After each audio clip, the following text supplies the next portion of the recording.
Hello everyone, আসসালামু আলাইকুম। সবাই কেমন আছেন? আশা করি সবাই অনেক ভালো আছেন। আমিও ভালো আছি আপনাদের দোয়ায়। তো আজকে আমি নিয়ে আসলাম একটা রেসিপি, লতি দিয়ে ইলিশ মাছ রান্না করব। তো সবাই তো কম বেশি আপনারা কচু দিয়ে ইলিশ মাছ দিয়ে খান, বা আপনার ইলিশ মাছ দিয়ে সরিষা ইলিশ খান। তো আজকে ভাবলাম যে লতি দিয়ে ইলিশ মাছ রান্না করি, তাহলে কেমন হয়। তো এখানে দেখতে পাচ্ছেন আমি একটা কড়াইতে তেল দিয়ে দিছি, তারপরে আপনার পেঁয়াজ কুচি দিয়ে দিয়েছি। তারপরে এখন যা মশলাগুলো আছে, হলুদের গুঁড়া, মরিচের গুঁড়া, বাটা মশলা আর স্বাদ মতো লবণ দিয়ে দিলাম। এখন এটাকে সুন্দর করে আমি নাড়াচাড়া দিয়ে নিচ্ছি। দেখতেই পাচ্ছেন, একটা রান্না বা একটা রেসিপি যদি আপনারা দেখেন, আপনারা কিন্তু নিজেরাও কিন্তু বাসায় বসে আপনারা রান্না করতে পারবেন। আর এই তো দেখতে পাচ্ছেন, ঝোলের জন্য একটু পরিমাণ মতো পানি দিয়ে দিচ্ছি। এই যে আমার মাছ এখানে কেটে সুন্দর করে ধুয়ে রেখেছি। তো এই মাছগুলো আমি ঝোলেতে দিয়ে দিব, কারণ আজকে মূলত কষিয়ে রান্না করব। এই কারণে আমি একটু মাছগুলো সুন্দর করে কষাতে হবে। আর কষানো আপনার রান্না একটু অন্যরকম, আর মাছ ভেজে রান্না করা কিন্তু আরেক রকম।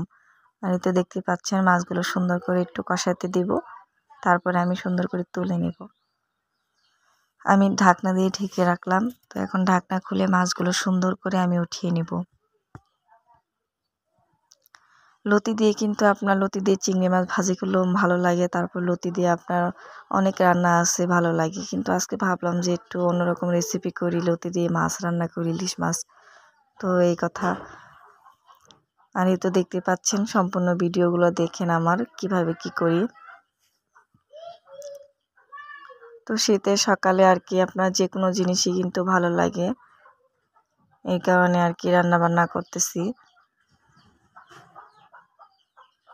এখন কিন্তু আমার মাছগুলো কিন্তু প্রায় কিন্তু সবই তোলা শেষ। এখন যে আপনার লতিগুলো যে ছিল, তো আমি এগুলো কিন্তু দিয়ে নিব।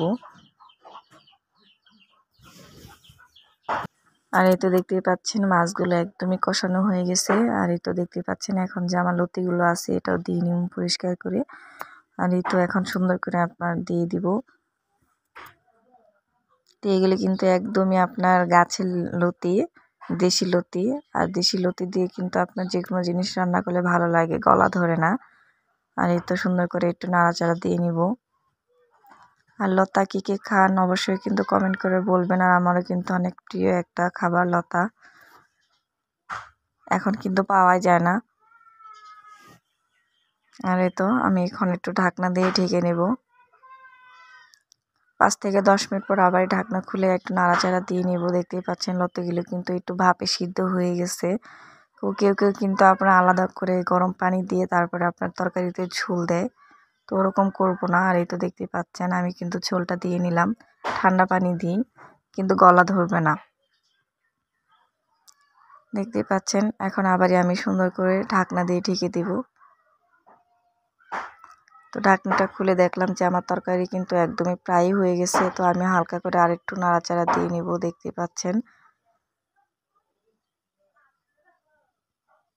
তো তরকারিটা আমার কী কী উপকরণ দিলাম আর কিভাবে কি করলাম, সম্পূর্ণ ভিডিওটা কিন্তু আপনারা দেখলেন। আর এই তো দেখতে পাচ্ছেন, তরকারিতে আমার মাছগুলো যে ছিল, তো ওগুলো কিন্তু আমি দিয়ে নিলাম। এখন সুন্দর করে মাছগুলো ছড়িয়ে ছিটিয়ে দেব, যাতে মাছের ভিতরে মশলাগুলো ঢুকে। আর এই তো দেখতেই পাচ্ছেন, আমার তরকারিটা কিন্তু একদমই হয়ে গেছে। আর আমি তরকারিতে কি কি উপকরণ দিলাম আর কিভাবে কি করলাম, সম্পূর্ণ ভিডিওটা কিন্তু আপনারা দেখলেন। আমার তরকারিটা যদি অবশ্যই আপনাদের কাছে ভালো লেগে থাকে, তারপর একটা লাইক, একটা কমেন্ট, একটা শেয়ার করবেন। আর এই তো দেখতে পাচ্ছেন, তরকারিতে আমি একটু দিয়ে দিলাম লেবুর রস। আর লেবুর রসটা দেওয়ার মানে হলো আপনার যাতে আপনার গলা যাতে না ধরে, এর কারণে একটু লেবুর রস দিয়ে দিলাম, যাতে তরকারিটার স্বাদটাও যাতে নষ্ট না থাকে আর গলাও না ধরে। আপনারাও চাইলে বাসায় এইভাবে রান্না করে খেতে পারেন, দারুণ মজা লাগবে।